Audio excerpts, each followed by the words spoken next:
As an instructional coach, one of my main responsibilities is providing model lessons to demonstrate best practices, specific techniques, and the understanding of content.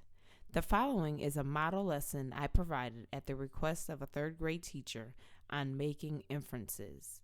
Miss Myers usually has you sit. I need you, sweet girl, over to the carpet. For an engaging hook, I told the students I brought to school a bag of trash from a mystery house on my street. We used the contents of the trash to make inferences about the family living in the mystery house. The third house on the same side of the street as me is what I call a mystery house. Let me tell you about this house. Every day when I go past this house, I never see anybody outside. I never see any kids outside.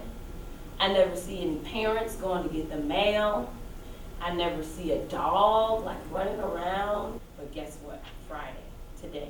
Guess what today is? Friday. But today's also trash day. Today's trash day in my neighborhood. And today, when I was on my way to work, their trash was out, but they had one bag of trash out today. So, as I was driving, I couldn't help myself. I know I should have done this, but guess what I did? Guess what I did? Raise your hand, guess what I did? Guess what I did? What do you think I did? You stopped your car and knocked on the door. Well, I did knock on the door, but that's a great guess. I did knock on the door. What do you think I did? When you wrote that, you had waited. I did wait, and then what do you think I did? Remember, it's trash day. I think you added some more trash to pick it up. I didn't add some more trash. Can you hand me that bag? The big white bag?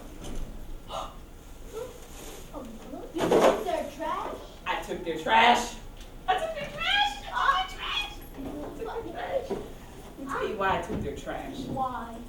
Not that I was breaking the law, because it's just trash, and I'm going to throw it away eventually. But it's a mystery house. And I just need to know something more about these people. I mean, they're my neighbors. And so I figured that if I took their trash, there might be some clues in here about what kind of people they are. What do y'all think? Yeah. Okay. So you think we should go in here? Yeah.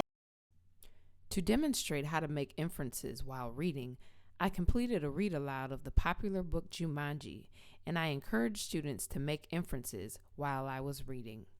Excuse me, handing her brother the dice, then you go first, since you think it's such a big deal. So Peter dropped the dice from his hand. 7, said Judy. Is 7 an even or an odd number? Just had to make sure you pay attention.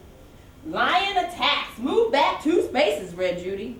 Gosh, how exciting, said Peter. Let's make a quick inference. What's up with Peter? What's up with this guy? What do you think? He didn't really like this game. How do you know? What's your evidence? He said, You just said big deal, right? It's like big deal, whatever. Peter, she whispered, turn around very slowly. The boy turned in his chair and he couldn't believe his eyes, and really neither can I. Lying on the piano was a lion. See?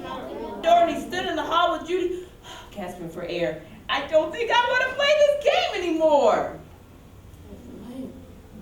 He's not bored anymore, is he? no. Sure not. Peter stood next to the card table. Can't we just call the zoo and have him taken away? But from upstairs came the sounds of crawling and gnawing at the bedroom door. No one would come from the zoo because they wouldn't believe us, said Judy. Peter looked down at the game board. What if Judy rolled a 7? Then there'd be 2. Judy picked up the dice, but she rolled an 8. Is 8 an even or an odd number? Even. Want to make sure you're paying attention. This is what this game piece said. Monkeys steal food. Miss 1 turn, she read. And then, from the kitchen, came the sounds of banging pots and pans. Let's make a quick inference. What in the world do you think is in that kitchen? What? What's your evidence? How do you know? Monkeys jump around, and on space 8, that's what it says. Let's give him a silent cheer because he was right. Give me a silent cheer. Silent cheer. All right, we're almost to the end. Please, please. Discover a shortcut. Roll again. Oh dear. Now this is what Peter says. Listen up. If you roll a 12, you can get out of the jungle. Now, let's think back to the beginning of the book. Remember, the beginning of the book said that the only way the game ends is if you get to the city and you yell what? Jumanji! Please, please, Judy begged that she shook the dice. She's trying to get a 12 now. Oh, she was shaking and shaking and shaking. She dropped the dice. 1 6.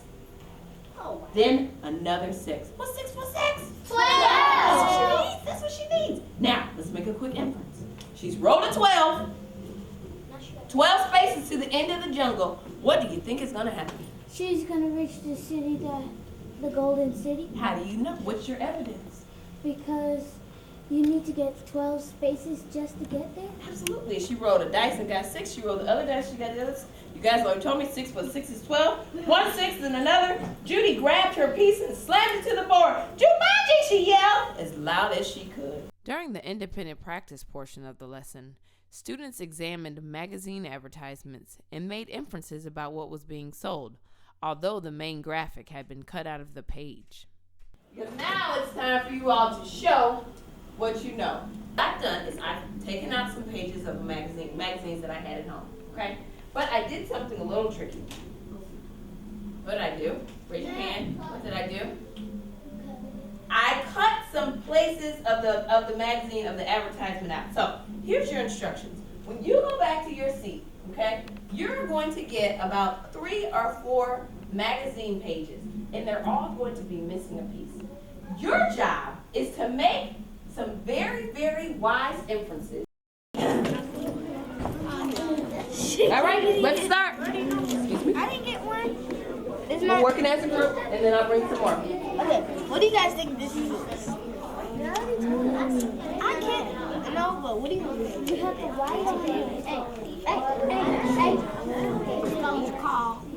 What do you think? That's my chicken. Did you? Oh, you finished right here. I think that's. Oh, let me see. I think that's. I see. Wait, I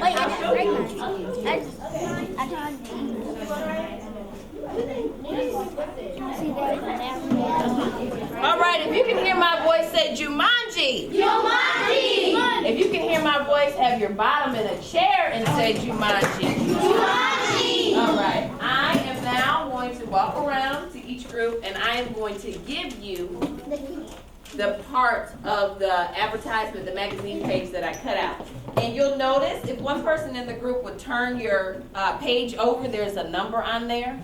So what I did, what Mrs. Jones did, is I put a number on the back of your part, and then I put a number on the back of my part, just so that I knew that I was matching up the right pages. Kind of like a puzzle. Pretty smart, huh? Yeah. All right, so if you have a 6 on the back, here's your puzzle piece. You may see if you're right. If you have a 14 on the back, good. Turn it back over and put it together. To bring closure to the lesson, the students returned to the carpet to review the definition of an inference, as well as the necessary steps to take to make accurate inferences. I'm going to go for 5 groups and return to the carpet. This group quickly. Push your chairs in. Stand on up. And I like the way your classmates were too, but we're going to congratulate her. Nice and loud. You make an inference where you use clues to figure out something that the author does not tell you. Excellent.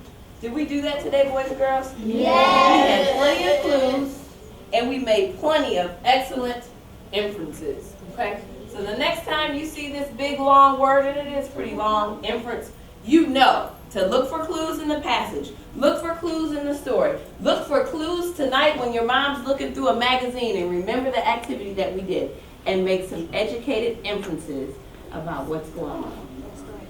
Okay? I'm going to see you all again.